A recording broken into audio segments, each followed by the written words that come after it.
You are live. Ah, good to be here. So today I'm going to be your student basically because you can't see any other person. You can Okay, only see me. okay. So That's fine. I just want to be sure. I don't know if people can see us. If anyone is in the house and can see us, can you say hello so that we know we're not alone? I mean, I don't need statement of purpose. You guys are the ones who need it. Yeah. But if I'm the only student, is anyone here? I think you should be able to see it on the YouTube or something. I don't know. Um, I'm live already, but okay, I can see one person is there. Okay, hello. Oh, thank you so much Yeah. for saying hello. At least we know we are not alone. Guys, anybody that misses this session, the next one you have to pay. Yeah, it seems people don't really appreciate things that are free out there. Yeah, that's what I realized, right? People Shouldn't don't, be. appreciate things that are free. Yeah. And the fact that SOP really matters for your grad school application. I don't know how to stress this fact. I feel like coming out to scream and say, Yeah. guys, Yeah. SOP really matters. So I hope people get to join us as we start. And so hello everyone. Officially, we are live. My name is Joy Osazwa, Mrs. O. Very soon it's going to change to Dr. O, don't worry. Okay. So I'm here with Dr. Olu Muyiwa. So you guys, it wasn't easy. What happened really that made me come about this whole training session was because someone posted on Twitter that I think he's an agent or something. So the schools maybe he's affiliated to reached out to him and says, "Oh, we noticed that a lot of Nigerians are using the same SOP." And I'm like, Mhm. when I saw that tweet, my heart was broken, and I said, "How can a school realize that Nigerians are using the same SOP?" And then it really touched me, and I'm like, no. So I was going to call the guy for this session, but I had to leave it open to people on Twitter. I'm like, you guys should tag your, favorite scholar, and let's see who is going to come. And then it was here. I'm like, okay, fine. So, guys, we have your favorite scholar. You guys tagged him, and he's here. So I hope I will leave you to introduce yourself and tell us how you got to where you are, and then we'll head straight up into the training. Hope you guys have your writing materials. Okay, Okay, over to you. my name is Muyiwa Igbalajobi. I'm from Ekiti State, Nigeria, precisely from Efonlaye. It's like the Jerusalem of Nigeria. And, and I had my first degree in microbiology from the University of Ado Ekiti, now Ekiti State University. I was the president of my department then, and I went back for my master's in 2012. And just 6 months to the end of my master's, I had a Chinese government and a Korean government scholarship, so I left for South Korea for my master's. And I was a bacteriologist. I was studying bacteria and the nosocomial infection and a lot of other things, but when I got to Korea, there was no one to supervise me. So I came to the study of fungi. So for the past 7 years, I've studied filamentous fungi from Aspergillus fumigatus to Netherlands to Alternaria, and I'm now working on Cryptococcus neoformans, which affect HIV and AIDS patients, and Nigeria is leading in Africa. So it's my current research is really practical. I work more on drug repurposing and trying to check for the mechanism of capsule formation, Cryptococcus neoformans. So I'm currently a postdoctoral fellow at the University of British Columbia, and I started lecturing this month. It's been really really tedious, but it's an opportunity to like pass on information. Like my philosophy of teaching, it's about in a way to communicate science to non-scientists in the simplest form. What is mycology? Mycology is the study of fungi. You see things that are rotting on your bread. That's an example of fungi. So that's what I do. Yeah. Thank you so much. So we're going to just go straight to the business of the day. How to I need you to tell us how important SOP is, before we start to talk about all the ingredients of a good SOP and why should SOP be customized? Why is it not okay to use, someone else's SOP and just change some things into your own? So let's know why. Over Yeah, to you. SOP, like a lot of people ask you, what is SOP? And I mean, also in the industry, they use SOP, I think, standard practice or something. But, Oh yeah. but for grad school, SOP is your statement of purpose. For me, I usually say SOP cut across who you are, like the past, the present, the future, like what your personality, like who are you? Like, why are you applying to a particular university? What are you bringing along? I've come to realize in the like I've reviewed over 500 SOP in the last 7 months, and one thing that it's applicable to everyone, it's like they just want to leave, so they do not take the time to write their own story. So Yeah. I've sent my SOP to people like use as a template, and I get it back in return 90%.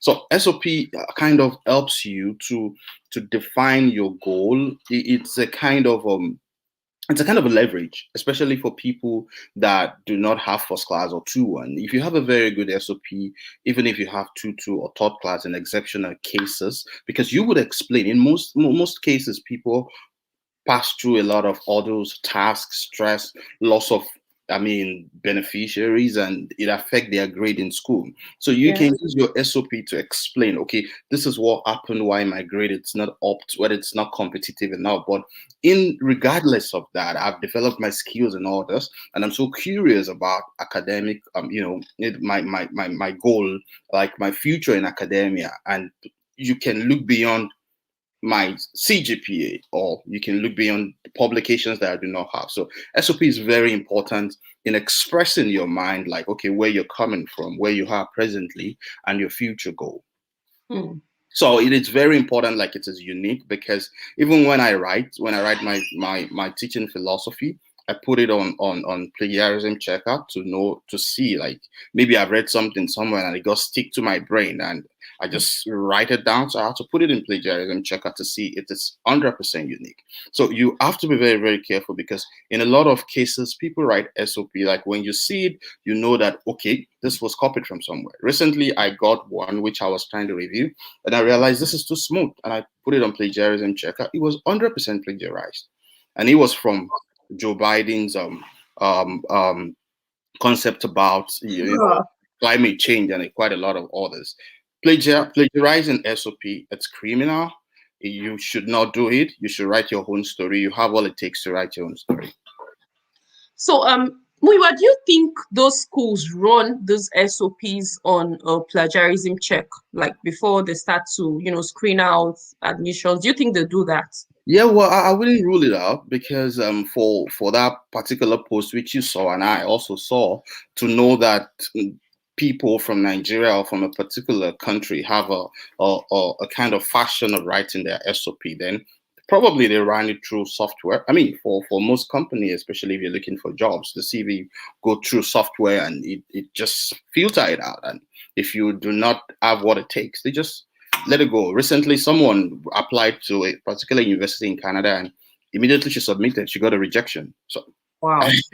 I mean, she was asking me, "Oh, how would that happen?" I don't know, but it's possible. The sophisticated ones run your SOP through plagiarism checker, and that just fails you. Like, once they see that it is not your story, it's copied somewhere.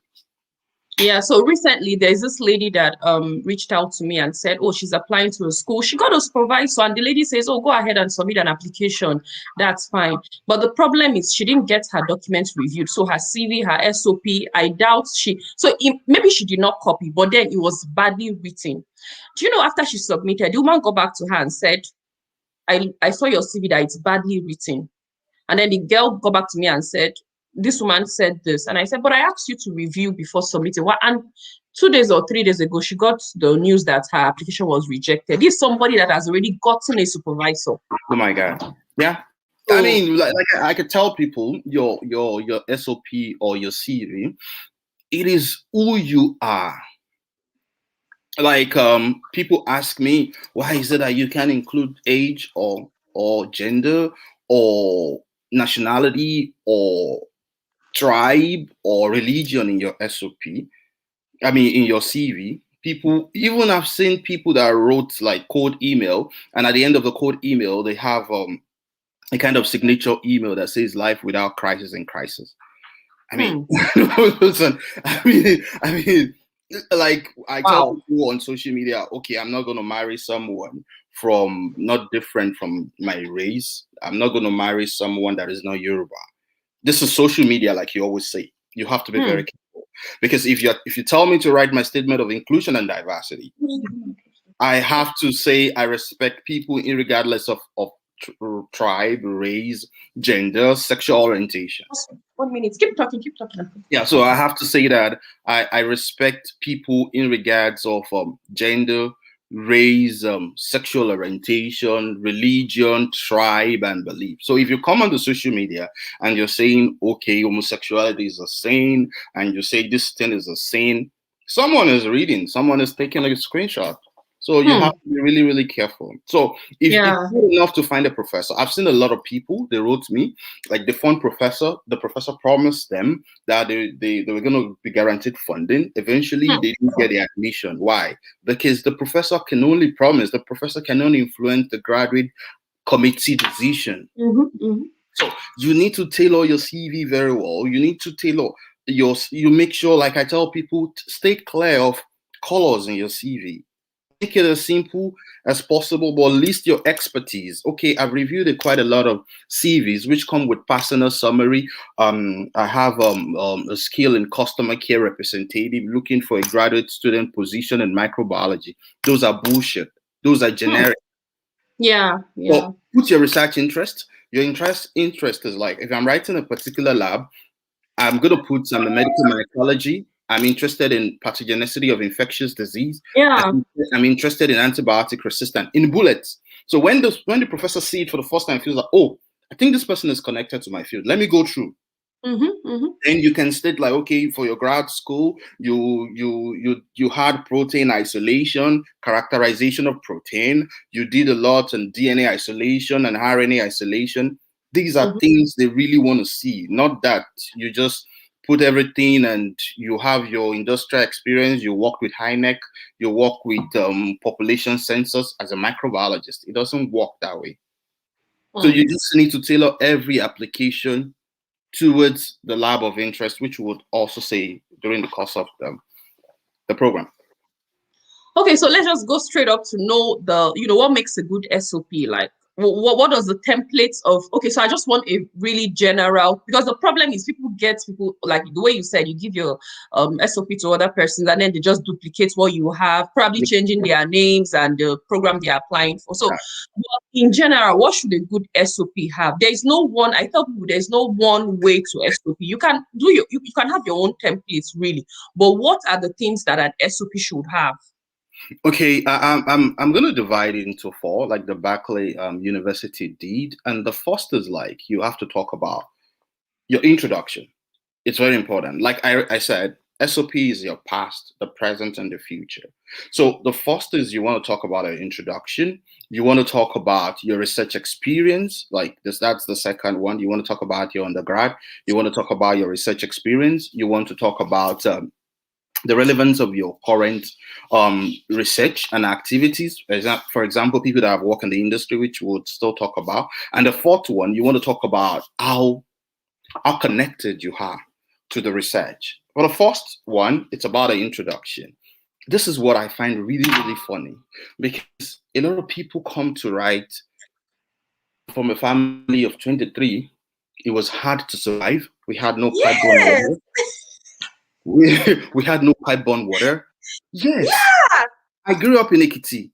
I'm always waking like 1 a.m. when PHCN brings the light. My laptop doesn't have a battery. I lost my sister when I was 18. But you will never find it in my SOP, despite the fact that my sister motivated me to study microbiology. I don't know who encouraged people to do that, because I see it growing up from where, like, I'm like, oh my, it's going to sound very cliche because a lot of people do that. So, like, I reviewed somebody's, and I said, just take that line off, take it off. It doesn't work anymore. Emotional statement doesn't work. Okay, I'm always like really skeptical to put these on Twitter because of like professors from the international community follows me. These are taxpayer money. Nobody is giving you money for free. You have to merit it. These people are paying for you to come study for free. Nigerian government is not bringing international students to come to Nigeria at all. So the sentiment and the sense of entitlement that you were rejected and you were not given funding, you really need to be careful.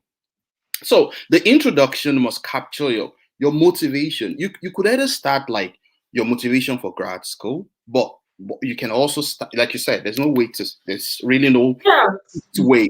So it could be that, okay, you're talking about the marine microbiology now. You want to provide a solution to a particular disease that has been a problem. You could just say that, okay, the problem of so in the past so year in this continent has been really, really hectic. So this motivated me to apply for grad school. That's the introduction. Or you say the problem of antibiotic resistance. For me, like I read science books, I read science novel, motivated me to study science, which led me to study microbiology. That's the introduction. It's different from, my name is Muyiwa. I'm from Efala, State, Nigeria. I have a 2-1 in. Nobody cares about that because in your application, your name is already stated. I used to tell people, if you're writing a cold email, do not even start with my name is so and so. Because at the end of the day, you will still write yours sincerely, you will put your name. True. So your introduction must be catchy, like it must be concise. Okay, the problem of antibiotic resistance in globally has always been an issue, and this motivated me to study microbiology. Or the problem of conflict in northern Nigeria, or the problem of herdsmen in northern Nigeria motivated me to study peace and conflict. Then afterwards, you just make sure it's concise. Then afterwards, for your undergrad, you could also like, okay, I had a bachelor degree in this, in microbiology. I finished with the first class, if you want to put it. Then the second step is like, you want to talk about your previous academic research. Okay, my undergrad thesis was on so and so. The finding of this study shows that so and so, which has been published in so and so. In the course of this program, I was exposed to so and so particular courses, and I had technical skills. Yeah, this is one part which is very, very dicey for Nigerians, because a lot of Nigerians come online to rubbish their undergraduate thesis. And I told them, please stop this. And within the context of funding that we have in Nigeria, we are doing a great job. You see people go to the stream to collect water samples, isolate microorganisms. Nobody does that here. You only work on standard stream. Yeah. And you don't have to publish in Nature or Science to like prove that you are kind of very vast. And no one is expecting someone with a bachelor to publish in Science or Nature. Sure. Because you're just starting your career. I didn't even have any publication before I, apply. I didn't have any publication before I applied. So I tell people it's absolutely okay for you not to have your work published, but just talk about what you've done for them to know you even have that research skill. Yes, you have the research skill. So focus on your undergraduate thesis. If you have a master's, focus on it. Indicate the title of your thesis. Indicate contribution to knowledge. Don't go about writing all the results, saying statistically this one is this one. It's boring. Because the admission committee are reviewing a lot of applications. Nobody's going to. And they'll probably not even know the interpretation of your result, because what if they are not in your field? Exactly. The application, the admission committee is the team of faculty members from different faculties, right? Exactly. So just go ahead and write your what it's like a summary. Don't just put everything you did in your thesis like one page and it's gone. And I usually tell people, keep it simple. Big grammars do not necessarily win. Like someone recently wrote someone like he was saying, I believe I have the capacity to crush numbers. No, who cares about those ones? Keep it simple. So after you summarize your undergrad and previous experience, then you could further talk about the third stage is to talk about your work experience, especially for people in the industry. This is one gap. People really want to find a way to go around it. I had a colleague which recently got a Korean offer and an offer in the US. He's a banker. But he connected it, like he did his master's, like he did it alongside with his banking job. But he connected it like he did this in his master's, and he was able to like help his professor supervise students, mark script, do this, and even indicate that he works in the bank. So you have to talk about, okay, if you are the one that you've been to the industry, you could talk about, okay, you after your bachelor, you went to the industry, you work on this and this and that, especially if you're still in line with what you do. Then now you could talk about, this is where people find the connection. They really miss the connection. Like, okay, after your undergrad or you work in the industry, why do you want to go to grad school? Why not continue in the industry? Yeah. So this is where you could talk about, okay, because you are so curious, and as a fact, you want to stay connected to academia and research, you deem it fit to apply to the grad school. Now you're applying to the grad school.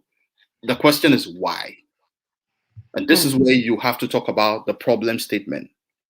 Like, okay, because of, like, when I was applying for postdoc in Saskatoon, I was to work on bioremediation of the saline soil. Like, okay, because of contamination of soil, which affect aquatic life, which affect farmers, which affect lands, you're coming on board to provide solution using microorganism. And specifically, the particular group, you have to identify a particular group. You're not just writing a generic SOP, please. Always identify a particular research group. I always encourage people to send cold email first. If you're in life science or engineering, for people in education as well, I've seen people that send cold email to professors in education, and you don't have to do a big research. This person is addressing the issue of adolescent girls in Nigeria. And the proposal was approved in Canada, like 2 schools.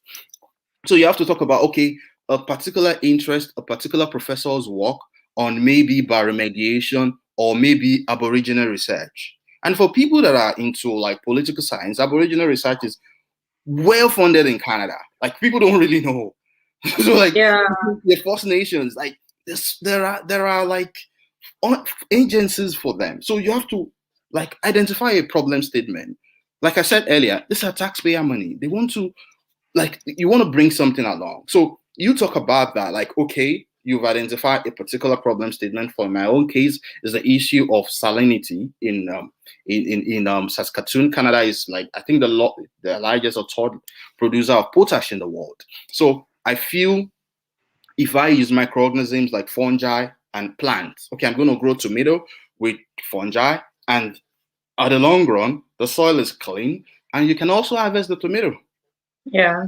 And Hmm. so, like, and this is something so person is doing, which I feel really connected. And again, you can mention a particular publication to know that you are so passionate about that growth. And okay, I'm going to address, like, okay, for people that are coming from another field, you have to be careful in this regards. Like, you really need to put in research questions. Okay, I'm so interested in this particular publication, and I'm so curious about some unanswered questions such as this and that and that. That shows that you are really into the program. Hmm. Then once you write that, you just because you are interested in this particular lab and this particular professor aligns with your research interest. And then you can praise the school if you want, because you believe that if you are given an opportunity, it will be a step to achieving your goals of becoming a professor, or so. And thereafter, we can talk about the school is well known. It's reputable for like international community. Now the big deal is inclusion and diversity. Every school is talking about inclusion and diversity now. The school is dedicated to inclusion and diversity, and I believe an opportunity to be part of a team will make my dream come true.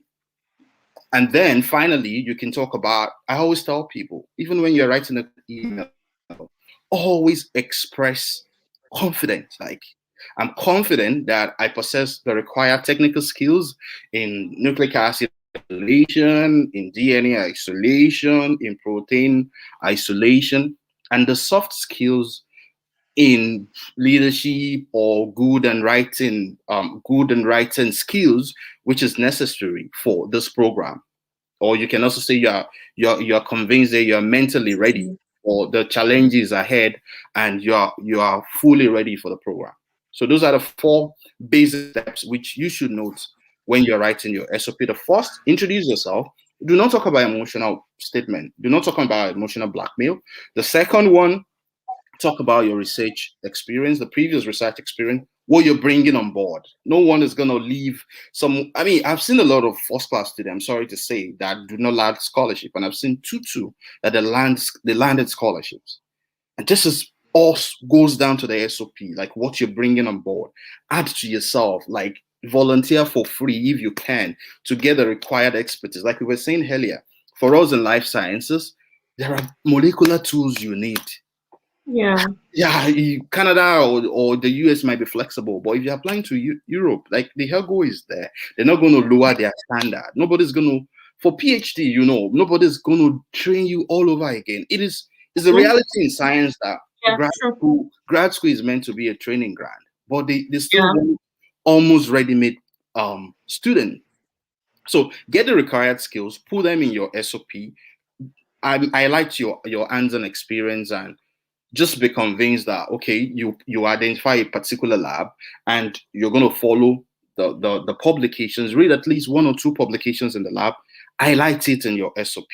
I think that's even one problem. A lot of people, when you tell them to read publication, they just go on Google and search, and they take the topic, and then they say, oh, I read your paper on this. They don't even open and it's very interesting. They always write, it's very interesting. So the person say, oh, what exactly is interesting about my paper?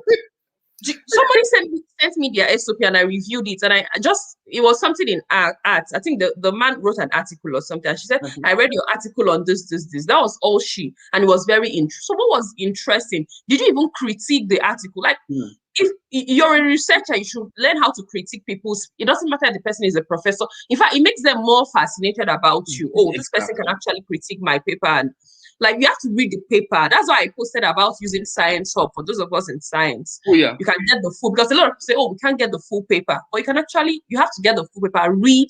In fact, you even get ideas of research when you read a lot of journals. So you say you don't have all the facilities in Nigeria, fine, but at least you have access to internet. You can read people's papers, learn about the protocol. I tell people, do you know that when I applied, I didn't have the first-hand experience, but I had the protocol in my head. Like, if you give me everything, I can virtually do that because I had it up here. I'd read a lot of papers about it.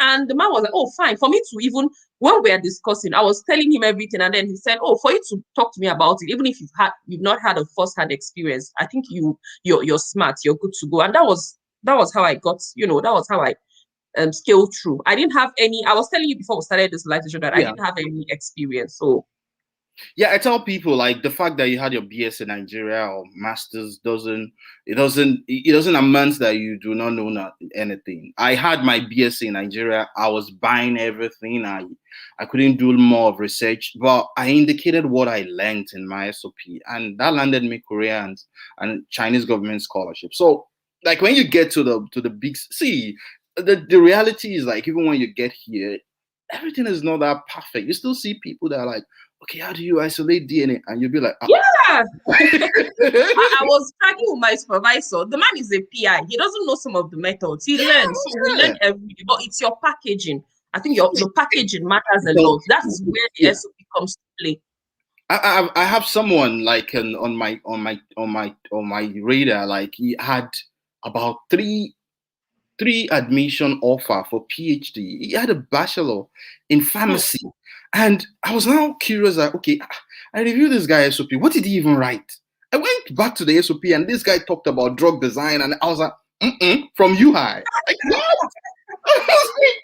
When he started, and people like, okay, you can be really emotional in your SOP if there are some instances that shaping your career. For instance, Akpan, like a doctoral student in Australia, talked about his parents that had HIV, and this actually led him to like study something about drug repurposing for antiretroviral drugs, and these are really catchy.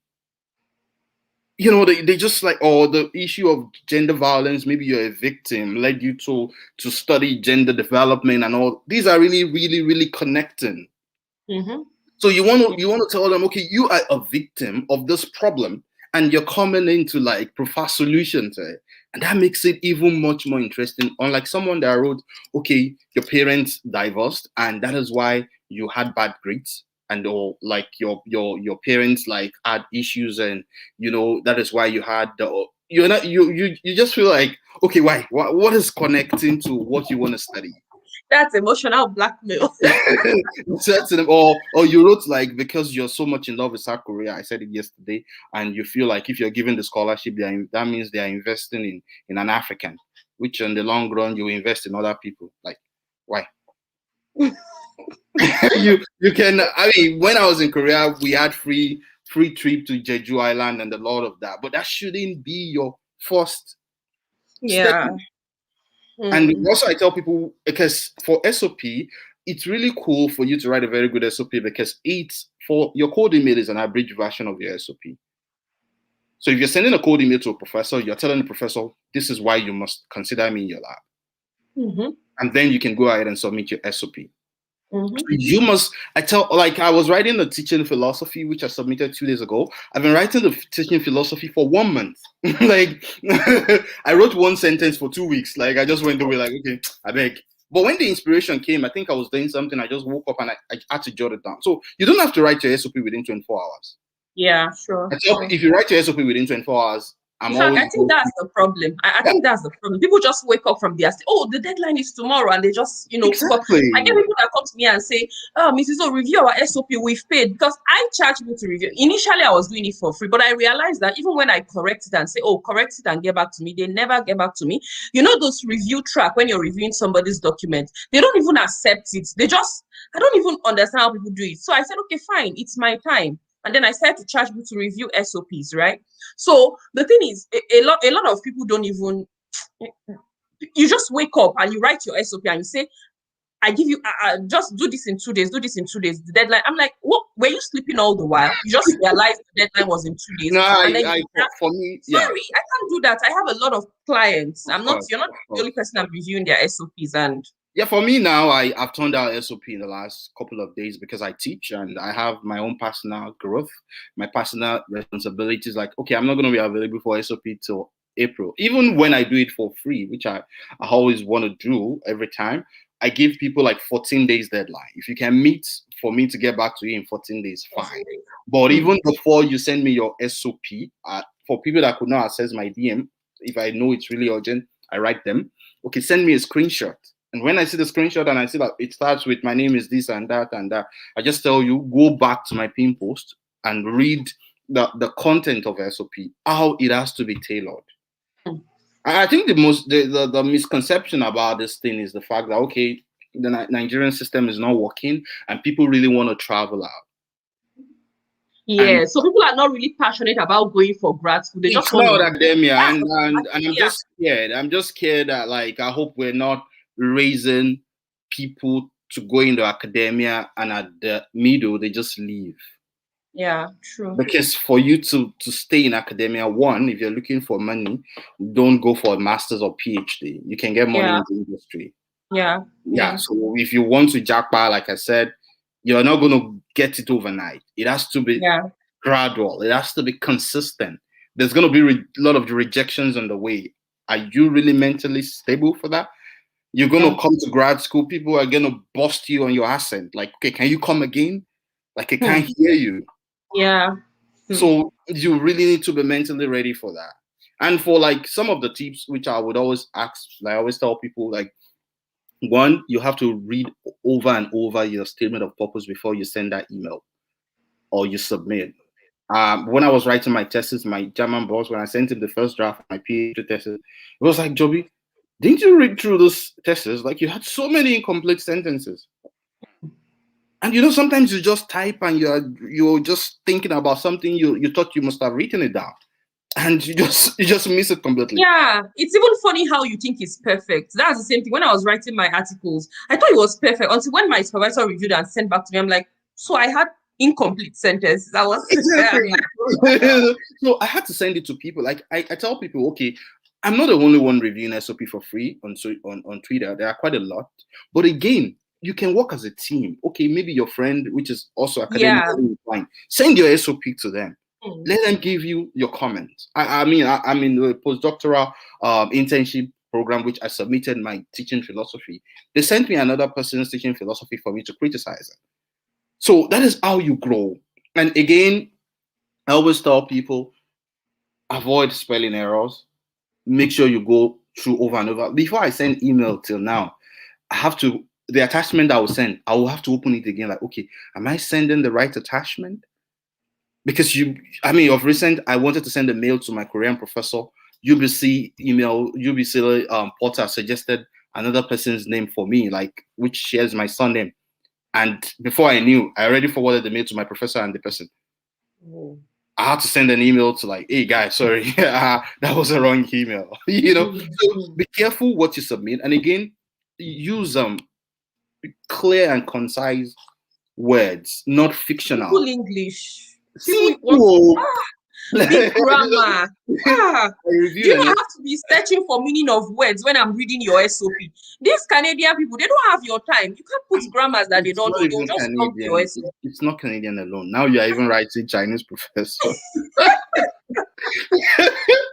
Okay, recently I was reviewing SOP for someone, and the person is in the media. He works with one of the leading media outprints in Nigeria. And he was up. I normally don't review for Chevening or like Erasmus because I always dedicate. Okay, you can contact scholars in that field. But when I saw the SOP, it was like it was writing as if it was writing for like big newspapers, like and all stuff. Like, okay, let me take you through my journey, like this. And I was like, oh, this is not what is expected. It's not. Some people even use parables to write, and so I'm like, are you guys kidding? Like, who wants to start unveiling or unraveling your parables? Just use simple English. Simple words. Avoid cliches. Avoid repetitive languages. Moreover, furthermore, I. Avoid Henceforth, therefore. So avoid it. Keep a positive and a confident note, like I always say, and avoid stories that touch like emotional blackmails. You are the firstborn.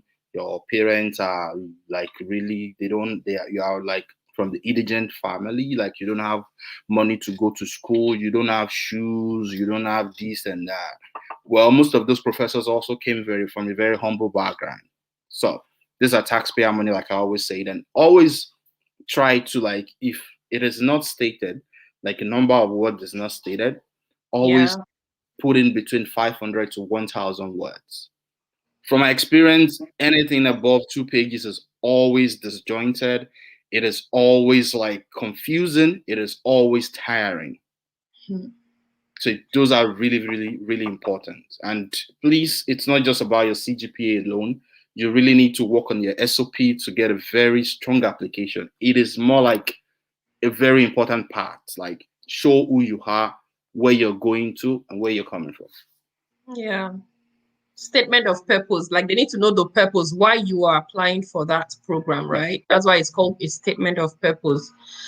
Okay, I think you covered virtually everything. I even gave tips at the end. So introduction, your background, your experience, try to link up everything, your past, the present, and where you're headed for with the program you're applying for, and also try to appraise the school. Why are you going for that particular school? I think that's basically all. Yeah, sure. So I think we'll be taking questions. Okay, this is my first time of using StreamYard, guys. I don't know. Okay, I have to show. Okay, if I click on your question, it shows. Yeah. So I'll just go up and see if anyone. So guys, you can post out your questions. If you have any questions regarding writing SOPs, we can talk about it.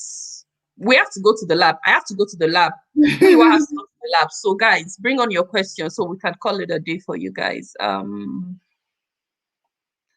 Okay, it's like everybody's enjoying it. I can't see any questions so far. Okay, I think, let me just show this one. He says, I really look forward to a template to write mine. This is not a question, basically, because you already mentioned the templates, right? Yeah, I have a template on my pin post, and I already also mentioned the template. You don't have to, like, I think it's also very, very lazy for a lot of people. When they say template, they just don't think like fresh. So like we said, there is no ideal way to start your SOP. Just avoid emotional blackmail or whatever. Just start with what you've done before, why you're motivated, why you're applying to grad school. Yeah.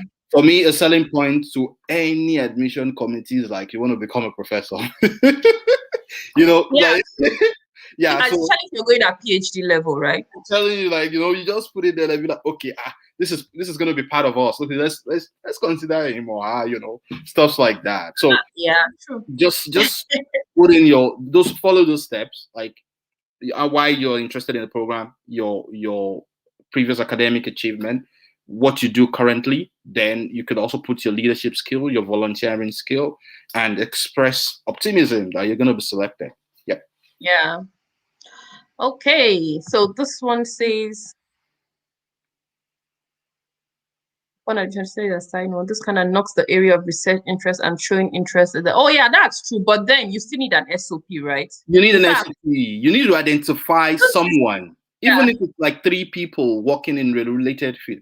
Okay, the research interest of so and so professor really fascinates me, and their yeah. publication on so it's so interesting. Like I have some research questions. So yeah, you just need it. Even if they don't need it, an advisor, write someone there. Hmm.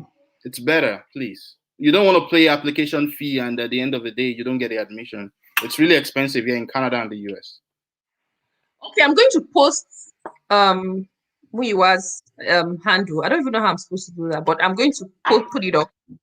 I'm going to put it in the description. I'll try to see maybe when I'm posting this, I'll try to edit the description button and include his handles on Instagram and on Twitter. I guess And you you're can search him on, I'm sure he's the on Instagram LinkedIn. type. A lot of your followers followed me on Instagrams and they were sending me their SOP. Oh my goodness. Like, I get this request on LinkedIn now, Instagram, Facebook. Oh, no. Hey, girl. Someone says, what's the difference between SOP and letter of intent? Okay, SOP is really more comprehensive. Letter of intent is just that, okay, you're applying to a particular field and you're expressing your intention, I should say. Mm-hmm. Yeah, I don't think there's a lot of difference because There isn't a lot of different actually. yeah, For instance, if it's something that says like a personal interest, I would say okay, something that is a personal statement has to do with a lot of about you. But your purpose, your intents, just so there might be a big difference, but it's mostly the same thing. And when you look at most schools, they would have something that they expect you to include. So when they say write a statement, a letter of intent, they'll tell you include what's your this. address?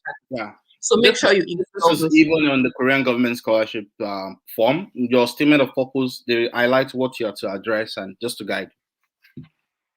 If someone says, so again, statement of purpose is your purpose. So when you're applying to a school, admission, right? That is your purpose. You're applying to the school. It's not really about your research interest. Now, if you're talking about you and the professor, or I think they are different, right? Yeah, in some way they are. I've written research interest before. Research interest just highlights your achievements for research over time. So you probably don't indicate what you would want to address the lapses in your grades or stuff like that. So it's just going to tailor, okay, in my undergrad I did this and that, in my master's I did this and that, and in my PhD I did this and that, and this is my future research plan. Mm-hmm. Yeah, and even the statement of research interest will be for research-based programs. Like if you're going for a course-based program, nobody will ask you. You don't need that. You would need an SOP, but you would not need a statement. So you also need to know what you're applying for, and then you know what to write. Yeah. Okay. Thank you. They say thanks for the amazing presentation. I want to show you this, so you know people are. Thank you. Yeah, no, it's going to be available. It's going to be available at the end of so you can go back and read. How can one get scholarship? I don't know if you want to answer this question. Can one get scholarship without having articles or research papers or publication? Yes, it's a bit tricky, but there are a lot of professors that just want to develop, like they want you to develop in their lab. They want to like tutor, mentor you. So like Doctor said earlier, she also did apply. You don't have to get published in Nature, but I always tell people, you did bachelor, you did masters, you can write something out of it. There are a lot of free journals online which you can publish, and again, you can also review articles. So, but if you don't have any publication, that's not a big deal. Just apply. Just focus on your statement of purpose, and you have research skills. I want to believe so. Just put in there and Yeah, publication is like an additive, and it helps to like a leverage. But if you don't have it, yeah, don't give up. I don't know why they keep asking this question. SOP, personal statement and motivation letter. I guess we've addressed that, and there are quite a lot of articles on that on Google as well. So someone says, can I include statement about due to my poor background, I worked hard through my undergrad to keep getting scholarship every session to fund my tuition. or like, did you actually get scholarships? If you actually got the scholarships, In then Nigeria, fine. Scholarships for undergrad. Did well, you actually get scholarship like Musa Olamide? yeah, you can put it. This is gonna be part of your soft skill. I But not mean, the major. no, it's gonna be like maybe at the end of your SOP, not the introduction, please. Mm. Yeah, the poor background, like I just feel maybe it's Because not. this doesn't show that you got the scholarship on merit. This shows that you got the scholarship due to your poor background. So you might want to look at that statement saying that, oh, because of that I work hard to get scholarship due to my poor background. No, you got scholarship because you merited Because it. you worked Yeah, hard, those are not two because different you're things, right? poor. So you don't have to say my poor background. Yeah.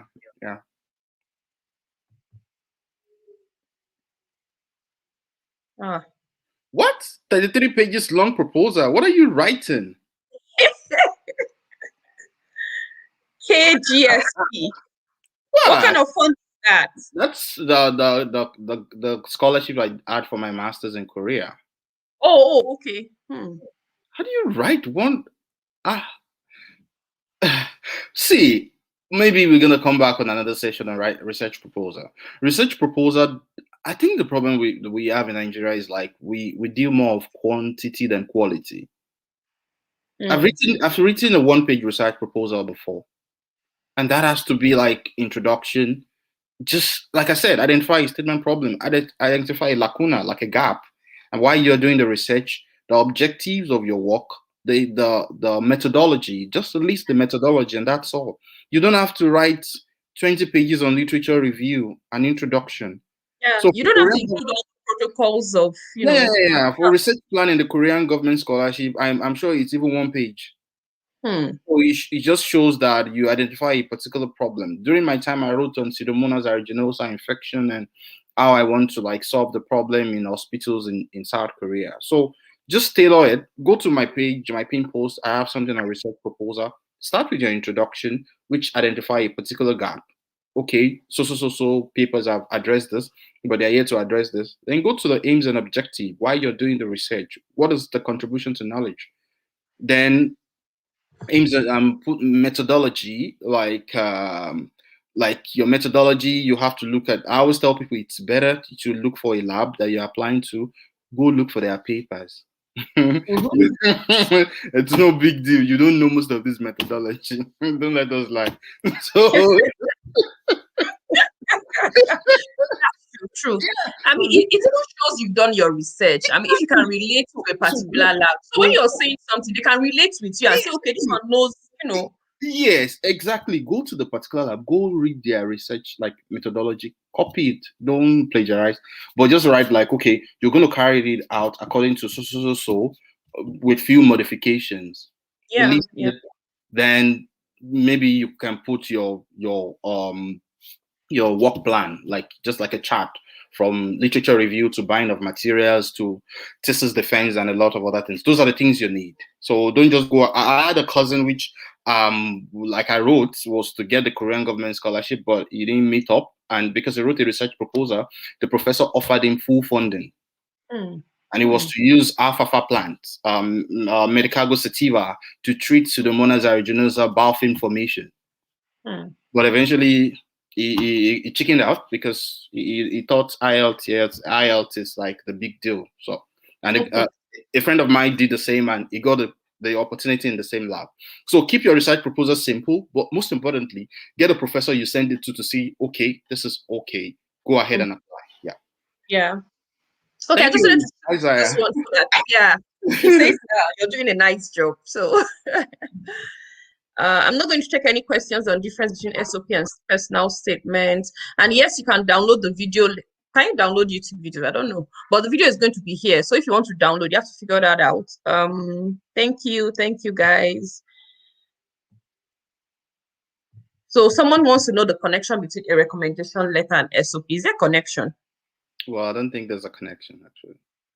Yeah, there's no connection. You just get somebody to recommend you, and it doesn't have anything. Recommendation letter. I'm just going to state, like a professor said yesterday, because it's been on a panel in the US. For recommendation letter, make sure you use reputable people.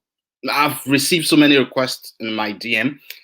Doctor, please, can you write me a recommendation letter? What should I put there? I met you on Twitter, and I feel you're okay. Oh no, my goodness. I received so many. Like people just say, "Oh, doctor, we want to write you in your DM." I'll be like, "Okay, I'm sorry, I'm not available," because I know he's always like, "How do I look for scholarship?" So someone who knows you, who can attest to the fact that exactly. You're for me, because I've tailored my CV in academia for the past 16 years, all my recommendation letter comes from my PhD supervisor now, my master's supervisor, and my BS supervisor. In the three of them, at least I know two of them will write 2 pages for me.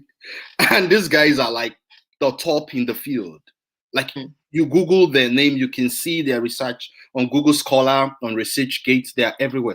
So it's very important you use people that knows your research skill, your research expertise. Now, of recent, someone close to me was rejected because he didn't include his BS supervisor as a referee. Yes, wow. He had an HND. He almost landed a doctoral position in the US.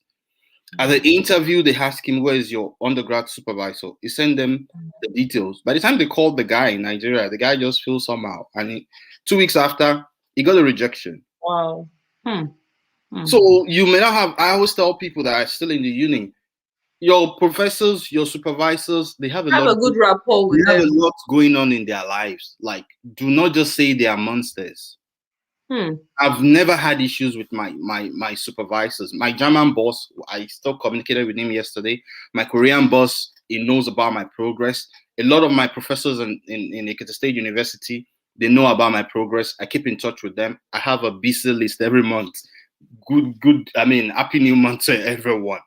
You can't just wake up and say you want to contact me when I don't have a relationship with you, and you say I'm evil. No. It's important like you have a relationship with people. Like you want to jackpot now and you just wake up like I need to get a recommendation letter from a professor you call evil during your undergrad. He doesn't even remember you anymore. So in my home university, most people when they get there, they just like, doctor, please, and do you know so person? I'll just tell them, he was our student. I was the president in his set. They feel like, okay, I can attest to that, but it's not everyone that will do that. So develop a relationship. Call them if you can. Send an SMS to them. Sir, how are you doing? A lot of lecturers in Nigeria for the past one year, they didn't collect salary. And you want them to write SOP for you, or you want them to write a recommendation letter. Somebody said the lady, her lecturer told her to pay to get to refer them. See, I was shocked. I'm like, really? She said, yeah, that the woman charges for reference, and she will even send you the reference. You go through it, and then you submit it. What if even some will even tell you go and draft it? All they do is just to sign. Oh my goodness. I'm working as a chemical analyst, and I want to work on the genomics. How do I connect this in SOP? Well, these are interdisciplinary. I mean, genomics is like it's like broad. Like more like you're talking about bioinformatics now. It's broad. So you really need to you're taking a switch, but you really need to be careful. Someone wrote to me yesterday and he wanted to apply for medical engineering and he said he couldn't connect it with his previous degree. And I said, what did you do? He said he read medical lab science. I said, you did medical lab science. You should talk about diagnostic tools now. This is why, like now, the issue of fungal diagnosis in the whole world, including Nigeria, is that people don't diagnose it early. By the time they diagnose it, it's already gone because they express the same symptoms with other common diseases. So now, if you're saying, okay, as an MLS, I discovered that fungal diagnosis is pretty bad, So I have interest in medical and bioengineering because I want to be part of a team that develop tools Hmm. to Hmm. solve healthcare problems. So, like for chemical analysts, you could just talk about, okay, I mean, you have a basis in biology. You could come from that angle and then take into genomics, and Yeah. all we do in like genomics, proteomics, all goes down to the fact that you go to the chemical properties of this elements and molecules. Yeah. So it's People pretty are using genomics to solve a lot of problems. So if you can similar. identify a problem as a chemical analyst, you can come Go to solve ahead. it at the genome level and all that. Yeah. So that's it. Okay. You don't send an Just SOP. send an Send a email. cold email, please. Yeah, just an email. I don't know about the Turkish scholarship. I think it's I posted I shared it, and I think you should check that. In most of the scholarships they also have the FAQ, so you can check it. Yeah.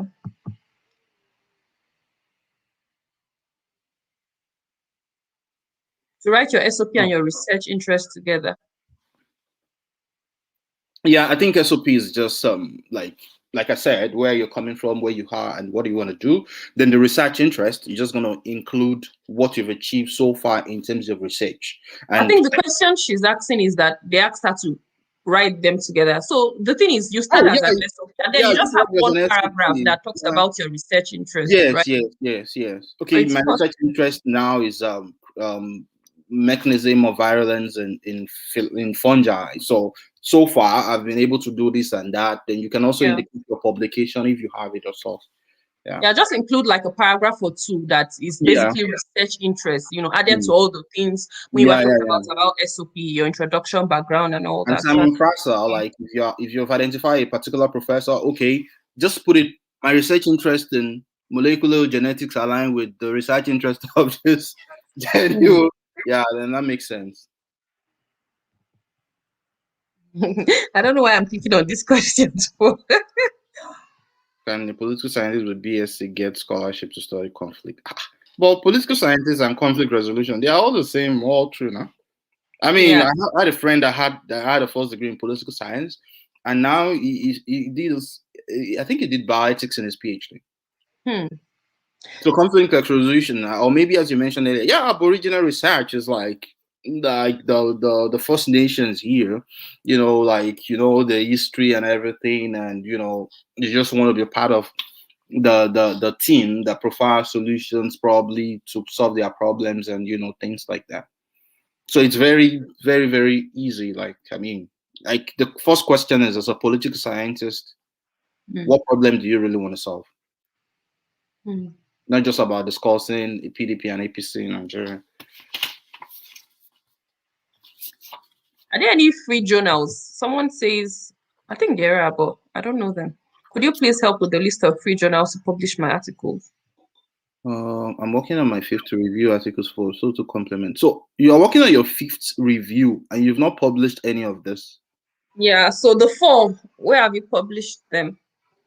Yeah, that's a question. I also made a thread on free journal recently, I think a few months Okay. ago. Yeah, but you have to be very careful. They are not Guys, go predatory. and follow Muyiwa's Twitter. You see a lot of things. I'm going to put your handle here so that all Yeah. these questions. Just be And why careful I'm it's skipping not some predatory. questions. Yeah. Yeah, go ahead. I Okay. mean just be careful where you're publishing is not predatory. Oh, okay. I've published in a few predatory journals. You just send it to them and after 24 hours they approve it after you've paid $100. So yeah, Oh just my goodness. Okay, so I'm skipping some questions because if you've not joined us from the beginning, so most of the questions you're asking, he yeah. has talked about it. So you just have to watch this video when it's available to watch. And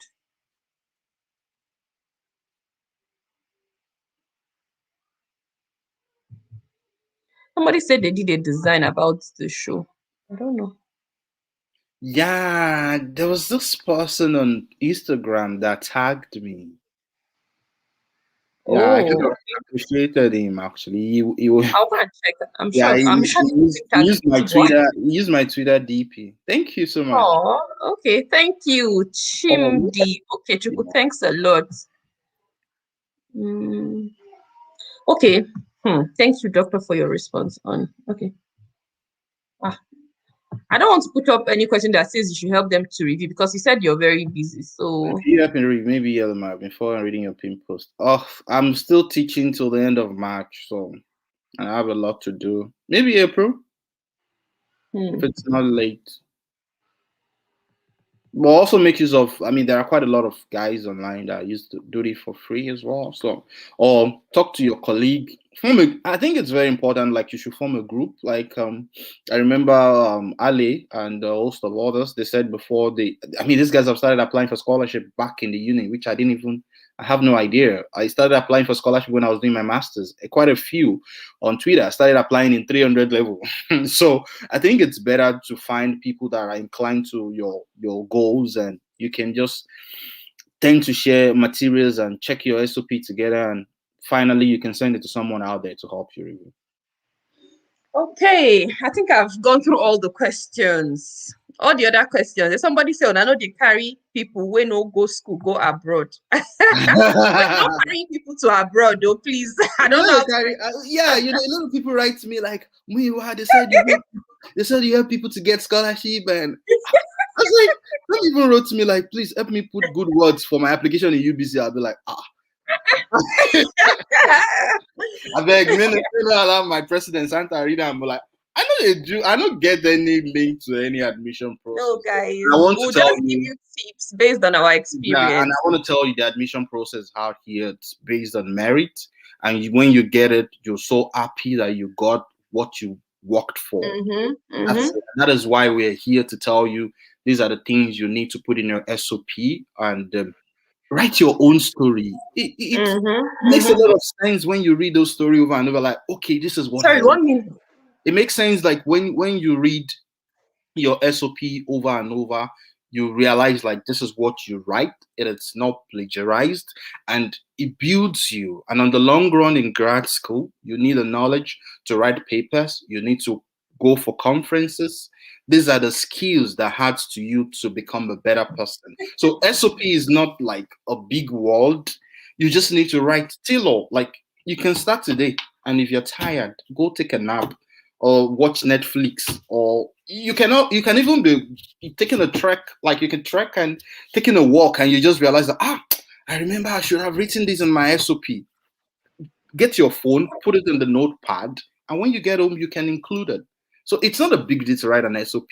It's just about your story of where you're coming from, your start, why you are interested in a particular field, where you are presently, why do you want to go to grad school. If you want to go to grad school because Buhari is not performing and you want to run away, I tell you, you'll get tired because rejections will come, and you begin to wonder, like, you've written over 100 professors and they are not replying.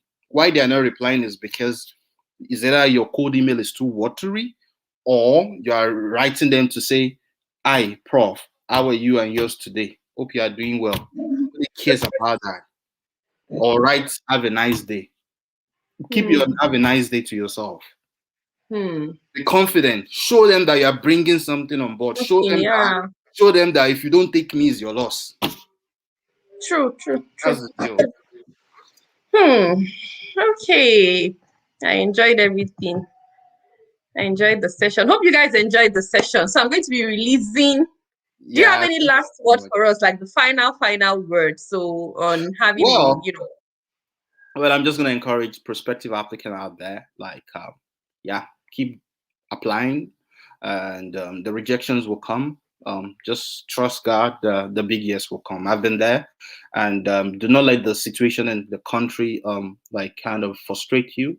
People ask me, Muyiwa, why do you encourage people to leave Nigeria? I tell them, I'm kind of like, I believe in a force, like of intellectuals, that when the time comes, we will be like, okay, enough is enough. We're going back home and take over. Home is home. I miss home, really. Like my wife just left, went outside, and she sent me a message like, babe, it's snowing outside. I'll be like, in Vancouver. It doesn't snow in Nepal, you. So there's no place like home, and I really want to say that one day We're going to set things straight. We're going to change the narrative. So keep writing those cold email. Make sure everything works well. And there are so many applications out there. Like I said, the KGSP is there for Korea, the CSC for China, the ANSO for China. Erasmus is there. Don't ask me, Muyiwa, how do I get scholarship in my field? I've done a lot on that street. Like, send a cold email if you think those scholarships does not cut across your field. And I'm confident that you will get a yes soon. Yep. Okay, so this lady is upset. She says, and she's not angry, sorry, but she said it was a great show and we didn't answer her question. So that's why I went back to. She said if we talk about art subject, is there any difference between art and science? It's still the same way you highlight the methodologies. I posted something about people always saying that you guys only post about science. I don't know where the art scholars are. All the scholars I know, they are not science. You should go and tell the art scholars come and post. The point we must understand is like maybe on the long run, okay, for instance, the world is into tech now. We have like work from home, but it doesn't rule out the fact that the hats are really very important to us. But I want to say, I don't know, like I'm in scholarships opportunities I've seen, in funding I've seen a ratio of 1 to 500 for masters to PhD. And so if you're applying for art, like I said earlier, I mean, looking at recently, I think it was in Simon Fraser that it posted the scholarship for like I think international relation or arts or something, and the first year is going to be for free. So go to those schools that are offering your major, write the graduate admission committee, check out for funding opportunities. For SOP, it's no different. Like list what you've done before, what you really intend to solve. And that's why I tell people that you're writing a statement of purpose is not enough. You want to identify a particular problem. And that is why they must accept you, because you are coming with a solution. That's it. So someone says any direction to scholars in human physiology. I think the best thing for you to do is to go and read journals on this field. When you read when you read current journal, you will know the problem. For every research means you solving a problem. First of all, you have to identify the problem. So if you're in arts, you're in business management, you're in law, whatever you field, go and identify global problems that researchers are solving. There is no field, even creative arts. I saw that Lubamiji recently that made a post about. Okay, she made a post about someone, So there is always a problem in every field. Maybe a dancer, there might be a problem of how to twist your body well. I don't know, but I'm just saying. I mean, people study sports science in Korea. They study football. I'd be like, okay, the easiest part is go to those schools that offers your major. Look at the faculty members in your field. Look at their research interest. What interests you in their focus? Then you can think about coining a research point around it. Download their publications, read it. Fine. When I got to Korea, I was trying to read Nature papers like on my field. I could not even grab what they were saying because it was completely abstract. Or just you will see something that connects you to what you really want to study. Yeah. Okay, I'm so sorry, Miwa. Let's take this. This is the last question, and then what is my advice here? Yeah, we already addressed it actually. Like we said, if you're applying to something different, yes, focus on a brief. Like I was in a mentoring program recently, and a professor in UBC said a lot of people wants to switch, which is welcome by a lot of professors. But you need to express curiosity. You need to be passionate about that field you are going to. It's not enough to just say your undergrad you list all the abstract, like half a page on your undergrad project, which is not connected to what you're applying to. For. So indicate that the masters you're applying for, this is why you're applying for it. Ask questions. Be passionate about it. It's easy to change fields abroad. You see people that are mathematics, now into molecular genomics, now bioinformaticians. Most bioinformaticians, they are not even microbiologists. Yeah, true. You only give them the data, they analyze the data, and at the end of the day, when you want to publish, they tell you, okay, I want to be the first person on the paper. This is without wet lab experience. Yeah. So it's not hard for you to connect. Just indicate like the masters you want to do. Get a connection. Like, okay, this is why I'm applying for that masters. Or maybe because this has always been your dream. And eventually, when you did your undergrad, they gave you a different course, but you still want to do it. So that's the most important. Get a connection that links you to the Yeah. proposal. Yeah. And you can also highlight like transferable skills. Like as a researcher, there are some skills that are transferable. No matter what you're researching into, you should know how to use a protocol. You should. Yeah. So there are some transferable skills that people expect. If you're going to work in my lab, I expect that even if you don't know it, but if I give you a protocol, can you follow it? Yes. If you have a recipe, can you make the media or whatever that is Yes. required? So there are Yes. some Yes. transferable skills that even if you want to switch, but it's still research, right? It's still science. You can still highlight that I'm very good. I can do this and do that. Okay. Exactly. Thank you So so much. It's such an honor to be here, and thank you so thank much for what you. you're doing. You're doing a good job combining with family. Yeah. Thank you so I know much. I left here twice. Like when I hear people cry in the room. I hope you guys don't even hear the cry from your end Oh because no, thank you. We appreciate you. thank you so much for coming. We should have another session where we talk about research, writing about research interest and all that, because it's hopefully in the future we should do that. Yeah, just Thank let me you know. so much, guys. Thank you all for tuning in. You guys should stay, tuned. I'll be bringing guests like Dr. Muyiwa and Coach come and educate you guys. And if you have any particular topic you want us to talk about or to educate you about, you can just shoot us, post it on my session, on my page, or on Muyiwa or any other scholar that Yeah, you you can know. tag me. You could just tag me, and you Yeah. don't have So to have access to my DM. I'm so sorry. It's a lot of work, and I know. the fact that I'm 9 hours behind Nigeria, so people Mm, write to 1 a.m., 2 a.m. in the morning. Doc, I wow. talk to you. Like I'm married as well. So, All right. So I'm going to be ending this session. Thank you, thank you so guys. much. All right. Bye.